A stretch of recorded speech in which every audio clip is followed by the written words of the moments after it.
Welcome back to the Forgotten Realms. Today, we continue our harrowing journey with Catelyn and Craig, where undead horrors and ancient secrets await.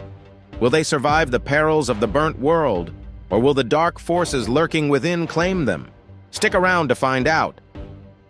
Before we jump into the heart-pounding action, don't forget to hit that subscribe button, give this video a thumbs up, and turn on notifications so you never miss an episode of our epic Forgotten Realms series. Now, let's dive in. I expected Catelyn to scream at the sight of the undead surrounding us, but she bit it back, biting her lip hard enough to make it bleed. Craig and I dragged her back to her feet. "Don't look at them," Craig ordered. Taking her hand, he pushed onwards. I glared at their linked hands. It should have been me she drifted towards. We were of the same kin, but she didn't trust me, and now I knew why. She believed her family was dead at the hands of dragons. I didn't understand how that was possible. I would have heard of an order to destroy a family. Had they been traitors, victims of another family rising to power within a clan? We did our best to act non-violently, but no race was immune to such atrocities. One way or another, I would seek out the truth and get her to understand and trust me as she should. The ruins towered over us, and we reached their shadow, but the ground dipped, and we had to wade through more bones, piles and piles of them. Catelyn whispered a stream of curses under her breath, but Craig helped keep her on her feet. We had to keep moving. The temperature, already frigid, dropped again, and the air puffed out in little clouds before our faces. "Nearly there," Craig said, urging us on faster. The hill towards the ruins was steep, but we pushed through and finally pressed our backs against the scorched black stones. Nothing came out of the trees to kill us, and no shadow-plagued beast appeared. For the moment, we were safe. I glanced at the stones surrounding me and carefully ran my fingers over the black soot marks on them. "Dragonfire," I murmured. "My kin were here." "Told you." I pursed my lips at her cold tone but didn't respond. If dragons fought and died here, I would know of it, so why didn't I? Once we returned to the dragon world, I would confront my father about this place and try to find some much-needed answers. Catelyn and Craig could assume we were going back to the human world, but despite how horribly wrong this mission had gone, orders were orders. They were coming back with me, even if I had to drag them unconscious through the portal to do it. Catelyn was a dragon, and she belonged with the dragons. We would sort out the mess of her family once we were home. And Craig, well, as much as I respected him for not killing me, if we tried to hide him from Ragnar, we could potentially start a war. "We have to sneak around to an entrance and get inside," Craig whispered. "Stay as quiet as you can."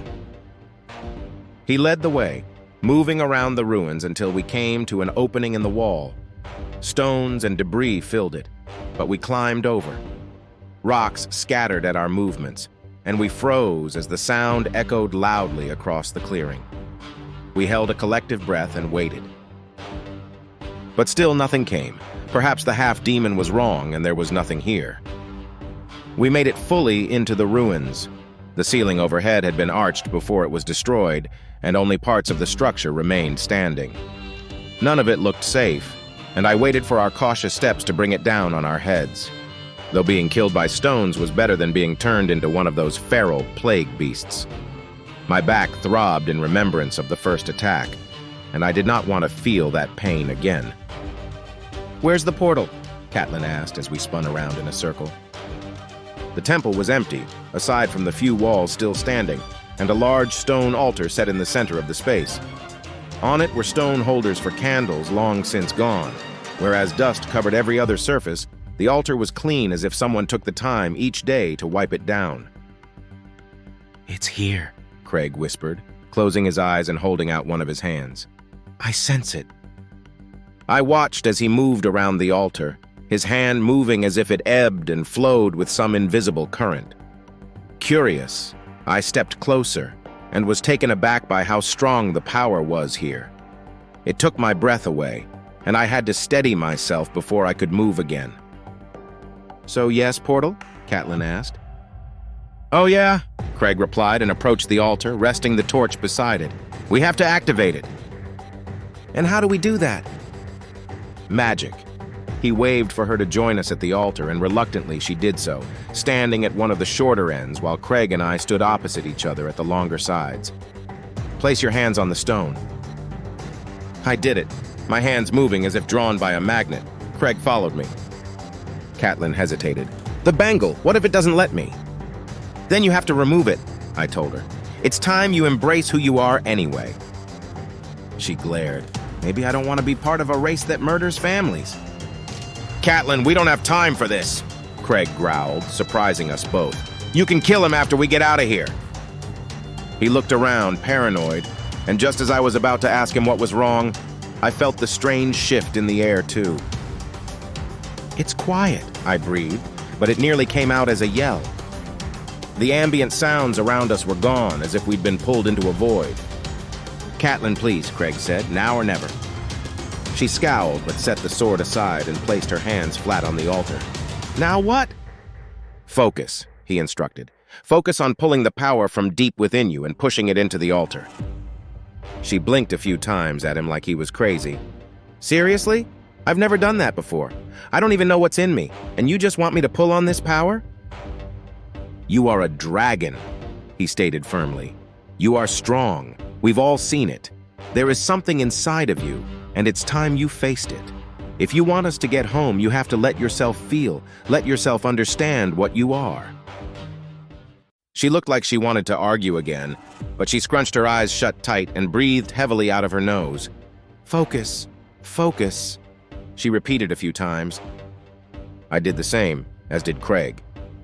I hadn't been able to access my power, except for shifting since arriving, and feared now we wouldn't be strong enough to open the portal. Then a jolt shot through the stone, and I looked at Craig. He shrugged. It wasn't from him.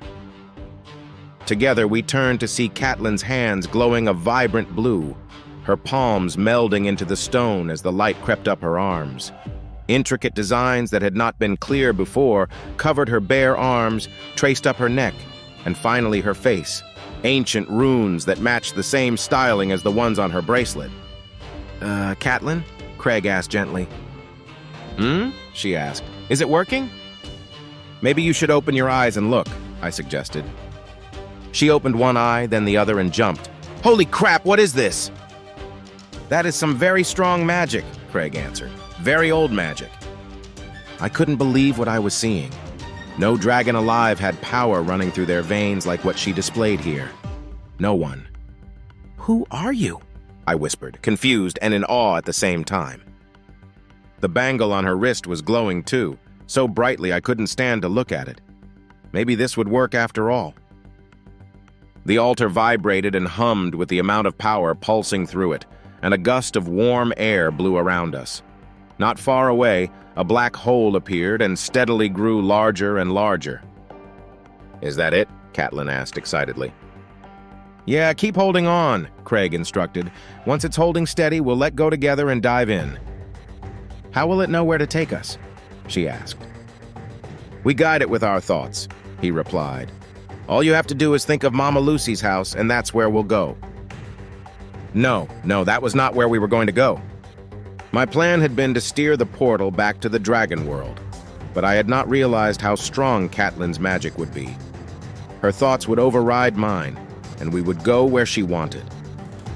Guess I was going to have to knock her out anyway. It was for her own good. As the gust increased in speed, the portal grew larger, a crack between two worlds. Once it was 10 feet in diameter, it held steady, pulsing with magic as it waited for us to use it. Craig nodded, and we began to pull our hands back when a sharp screech erupted from the altar. I winced, covering my ears as something warm trickled from them. Catelyn cried out in pain, and Craig growled as we fell away from the altar. I expected the portal to shut, but it remained open, powered by Catelyn's strength. The ground rumbled, stones shaking before starting to collapse around us. We have to go, Craig yelled, waving us towards the portal.